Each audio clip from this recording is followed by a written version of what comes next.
Hello everyone, this video is a walkthrough of the anesthesia section using the 2022 CPT manual. I will also be referencing the 2022 HCPCS, but you can just follow along with that. You don't necessarily have to have the HCPCS when I am looking at it. It's just for your reference. So the anesthesia section is right after the E&M section, and it is before the surgery section. To explain the codes that are in this section, we need to understand that whenever there's a surgery, there are two different things going on. One, we have the actual procedure itself. Maybe that's, removing an appendix or something like that. And then the other part of the surgery is going to be the anesthesia. So these codes in this section are exclusively for use by the provider who is monitoring or providing the anesthesia to the patient. It does not include the codes for the actual surgery itself. Those are procedure codes that are going to be here in the green sections primarily. Okay.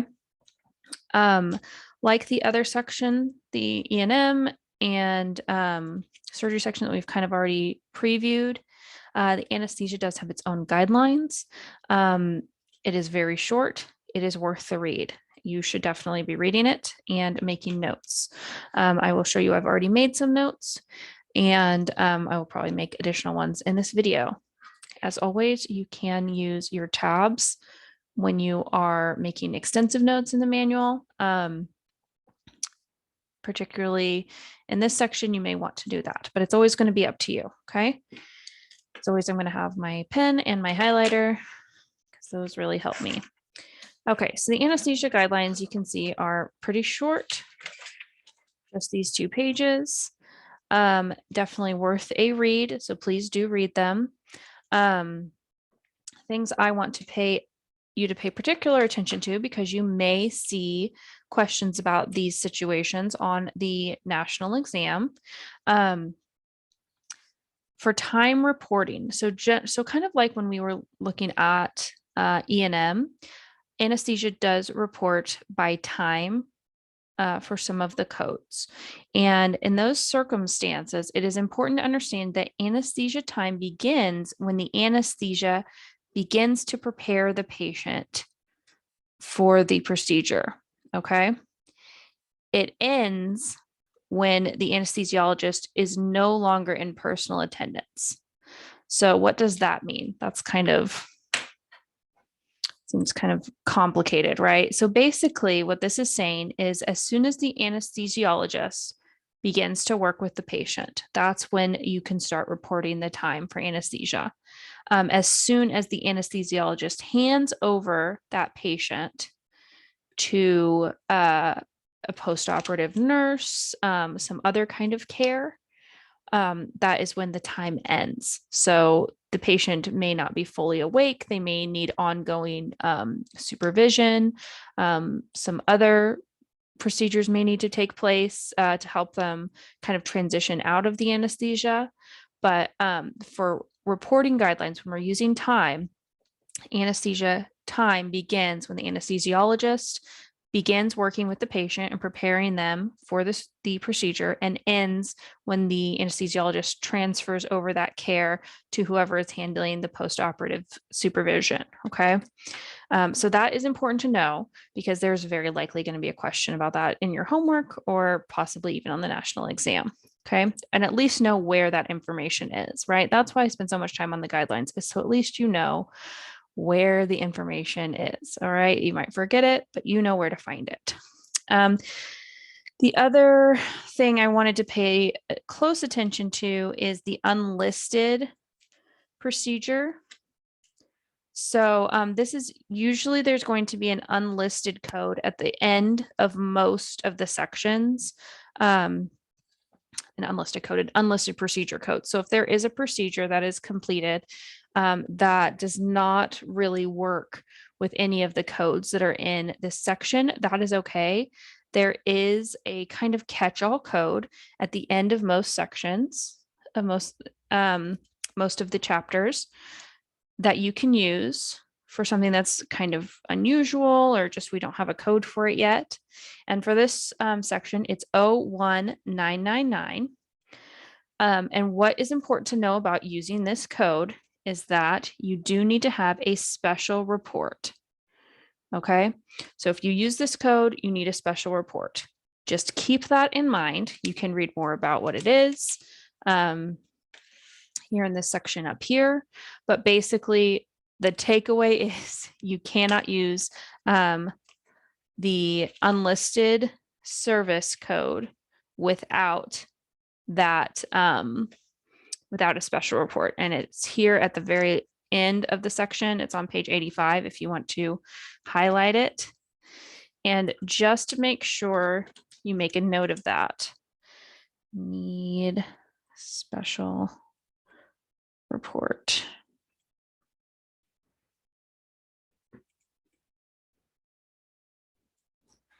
So at least make a note of this because it is likely you'll have a question about that as well. That's something I think I saw in my national exam is they asked specifically what is required to use this code. So just make sure you really highlight and pay attention to that because it's important to know, even if you're not 100% sure on what a special report looks like, you at least know that you need it. Okay. The next issue with anesthesia we want to talk about is the modifiers. Okay, so anesthesia has its own modifiers, and I will post a more in-depth video that I had made last year about modifiers to kind of break down what they are. But I wanted to draw your attention here. The physical status modifiers are all listed already in the guidelines, so that's super helpful. And then there are additional modifiers from the HCPCS. Okay, so some of them, I believe at least one.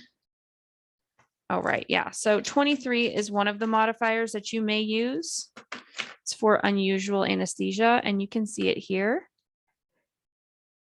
So modifier 23 might be something that you want to add in here.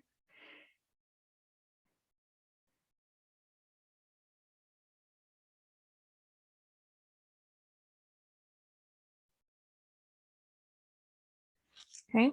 And these modifiers that I've written here are all from the HCPCS.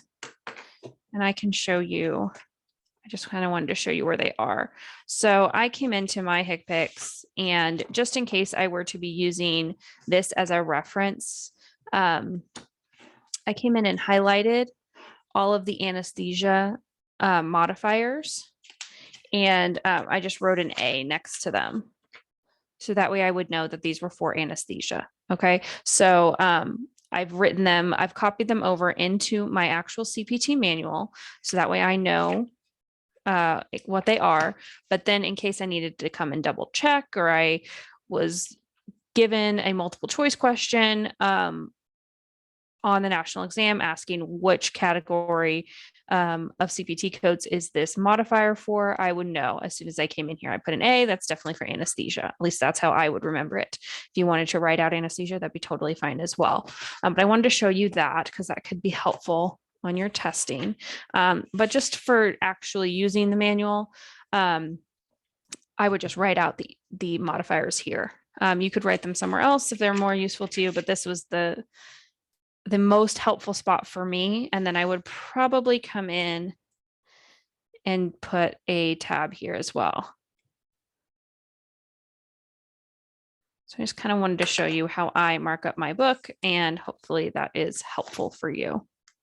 Okay, so I would put that up here. So usually when I do my books, I put all the tabs that are for the major sections here on the side, and then anything special, I put it at the top. That's just how I like to do it though. Okay, so then the final little section here is about qualifying circumstances. So these are kind of special circumstances that are related to anesthesia. And these here are add-on codes. So these are codes that you would not use independently. You would add these on to other anesthesia codes, and they indicate a more complicated situation. And these help the provider get reimbursed at a higher rate. And they also kind of better explain the circumstances in which the patient is being treated. So like for this very first one, it's an add-on code 99100. So that would be for a patient of extreme age. So you would use this if the patient is younger than 1 year or older than 70 years old. Okay. So you wouldn't just throw this code in arbitrarily. You would come and find whichever code, anesthesia code, is appropriate. So let's just say, grab a little code here. Let's just say we are using 00470. So that's anesthesia for partial rib resection. So we could use that.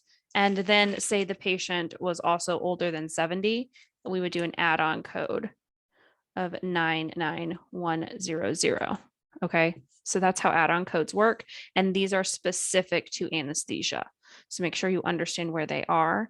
And the way your book and maybe the national exam might try to trip you up a little bit here is by listing one of these very complicated scenarios. Okay. And then listing the correct main procedure code and not listing the add-on code. Or alternatively, they could just list the add-on code and not list the main procedure code. You would never use any of these by themselves. So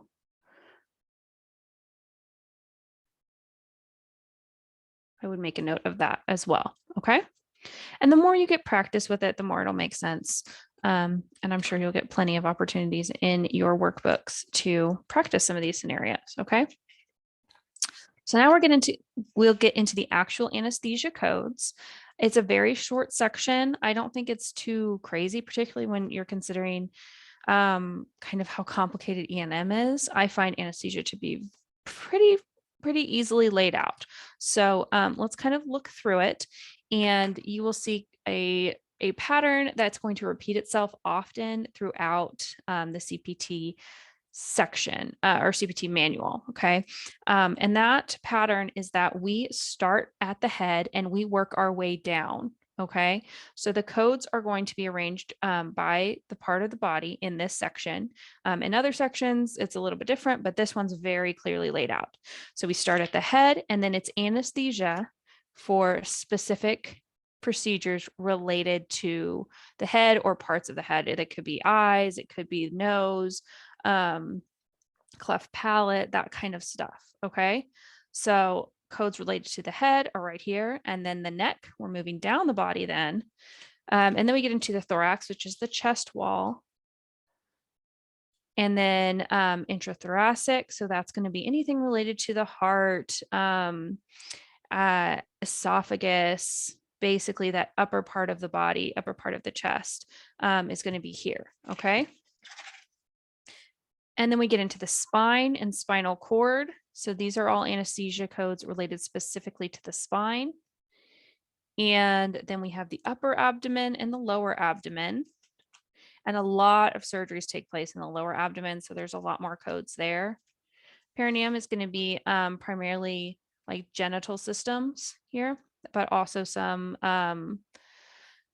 with the urethra or bladder, a little bit working with the bladder. So that's what's going on in this section. And then we have the pelvis. It does not include the hip, but the upper leg does include the hip. And you can see there are codes related to using the hip joint in here. Okay. And then we get into the knee, the lower leg, which is below the knee, and that does include feet.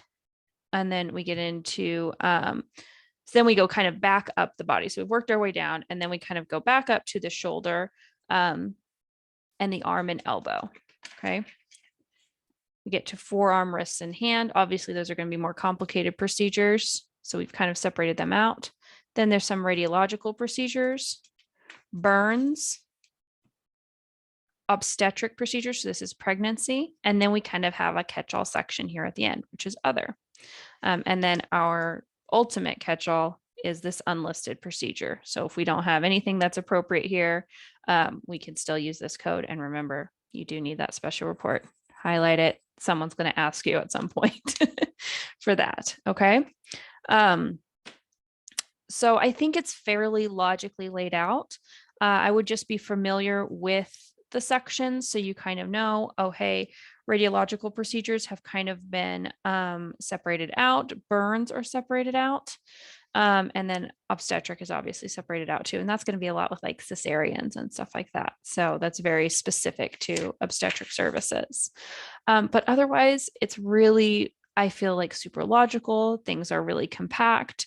And then the codes themselves are general enough that they can apply to a variety of surgeries that could be occurring. Okay. Some of them are pretty specific, like, if we're talking about a cleft palate repair, that's very specific, but some of them are going to be pretty general.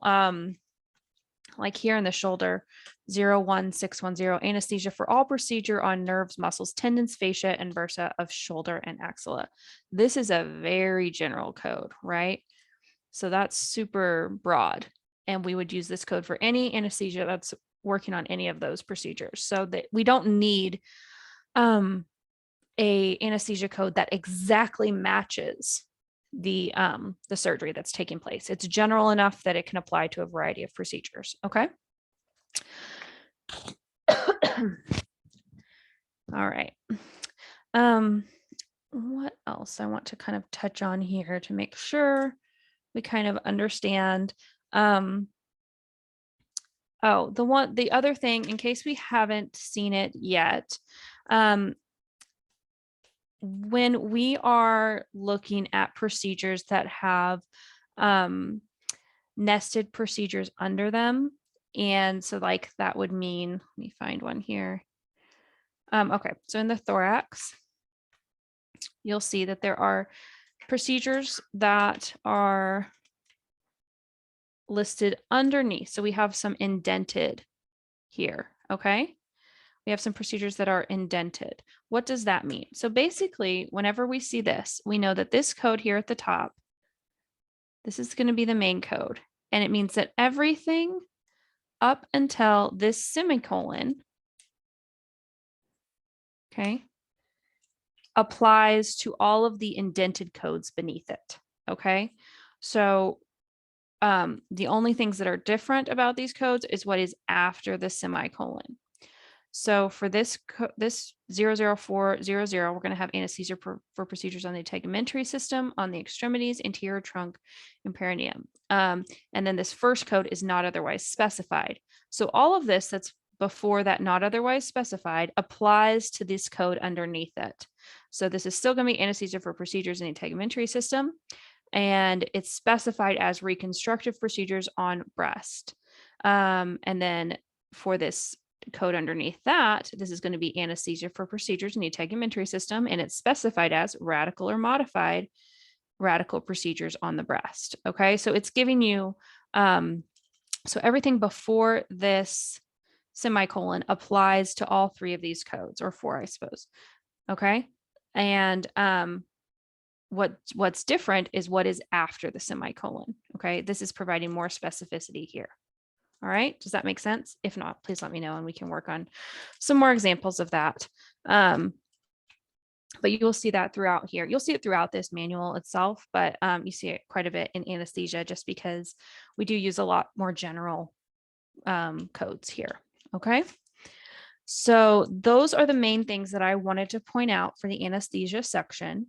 I would encourage you to just go ahead and try a couple questions, see how you feel about it. And definitely review the video that I'm going to post about the modifiers, the physical status modifiers, because those are required. And then make your notes now. Just go ahead and make your notes now. I know some people are still antsy about writing in their manuals. Please do it. It does not take away from the value of your book. It adds to the value of your book. If you are making it very easy to read, if it makes a lot of sense and is very logical, this is a bonus to have in your book. Even if you were trying to sell it later, this makes it more valuable. Okay, so make good notes. go ahead and do it. It'll make your life so much better. Okay. Like I said, if you have any questions, concerns, please let me know. We can get more in depth into this section and we can try out some examples if we are needing to. Okay. All right. Thank you all. Bye bye.